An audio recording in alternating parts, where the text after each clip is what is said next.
कभी सोचा है कि किसी राज्य में स्कूल कैसे चलेंगे, सड़कें कैसी बनेंगी या अस्पतालों के नियम कानून कौन तय करता है? अच्छा, इसका जवाब एक बहुत ही जरूरी संस्था में छिपा है जिसके बारे में आज हम बात करने वाले हैं, राज्य विधानमंडल। जी हाँ, ये वही जगह है जहां हमारे रोजमर्रा के जीवन को कह सकते हैं दिशा देने वाले कानून बनते हैं। तो सवाल ये था कि ये सारे नियम कौन बनाता है? इसका सीधा सा जवाब है राज्य विधानमंडल।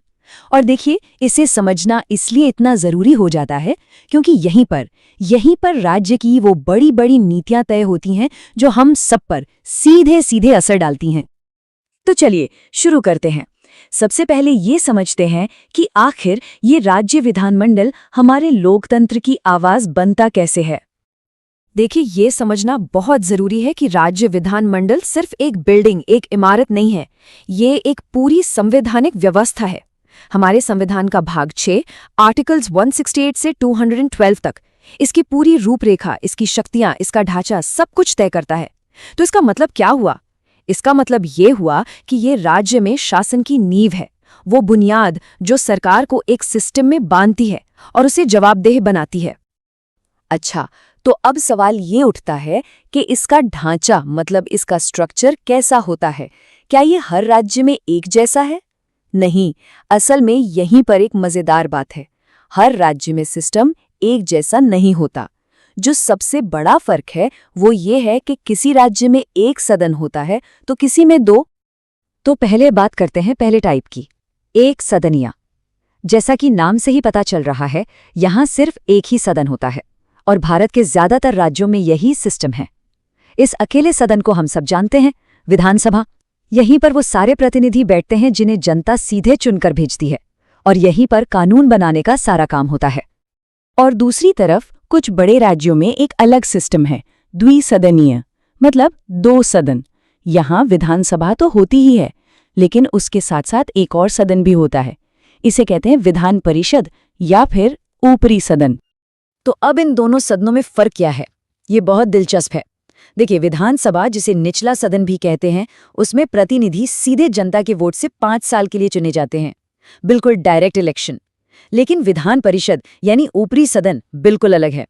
ये एक स्थायी सदन है, ये कभी भंग नहीं होता और इसके सदस्य 6 साल के लिए चुने जाते हैं, वो भी अप्रत्यक्ष चुनाव से। तो ये जो डिजाइन है ना, ये बड़ा सोच समझकर बनाया गया है।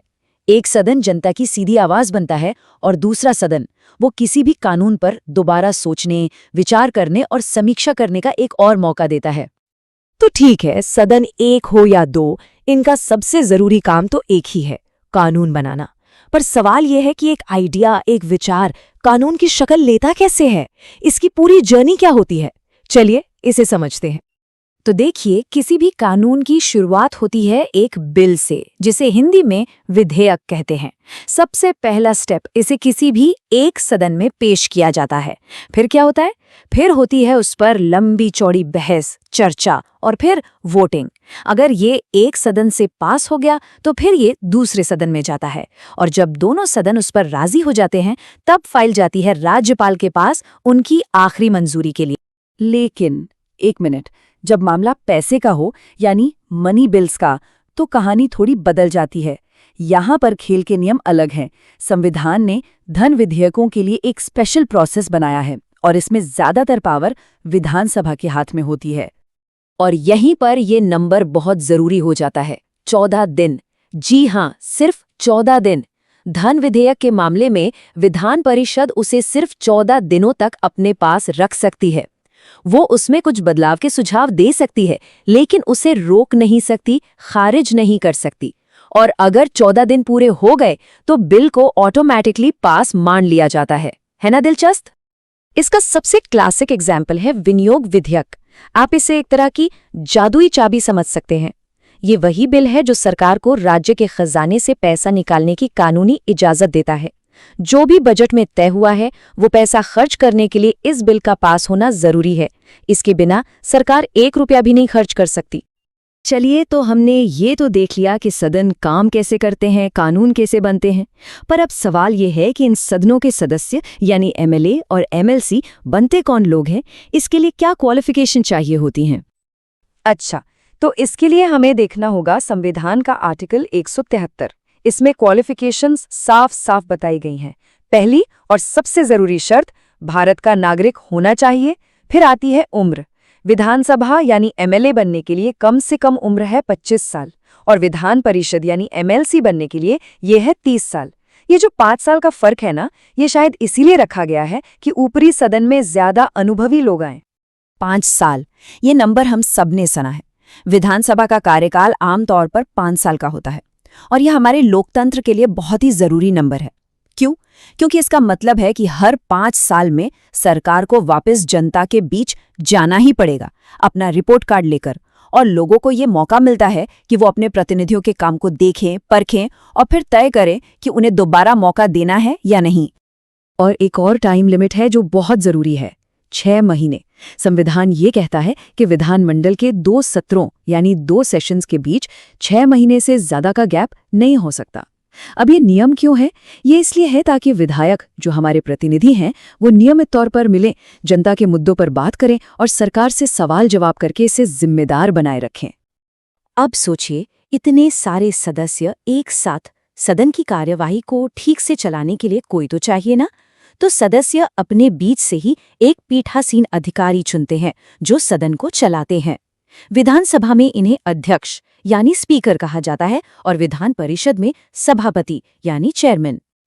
तो हमने अब तक इसका ढांचा समझ लिया, कानून बनाने का तरीका देख लिया और ये भी जान लिया कि सदस्य कौन बन सकता है। लेकिन अब आते हैं सबसे बड़े सवाल पर। इन सब के बाद आखिर ये राज्य विधानमंडल इतना जरूरी, इतना महत्वपूर्ण क्यों है? देखिए, इसका महत्व बहुत गहरा है। सबसे पहले ये लोगों की आवाज है, एक ऐसा मंच जहां नागरिकों की जरूरतें और परेशानियां सुनी जाती हैं।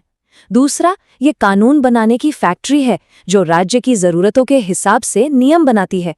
तीसरा, ये सरकार पर नजर रखती है, उसे जवाबदेह बनाती है। और हाँ, ये राज्य की तिजोरी का भी रक्षक है। ये तय करता है कि जनता का पैसा कहां और कैसे खर्च होगा। तो सीधे शब्दों में कहें तो ये राज्य स्तर पर लोकतंत्र की रीढ़ की हड्डी है। और ये बात इस एक लाइन में बिल्कुल साफ हो जाती है।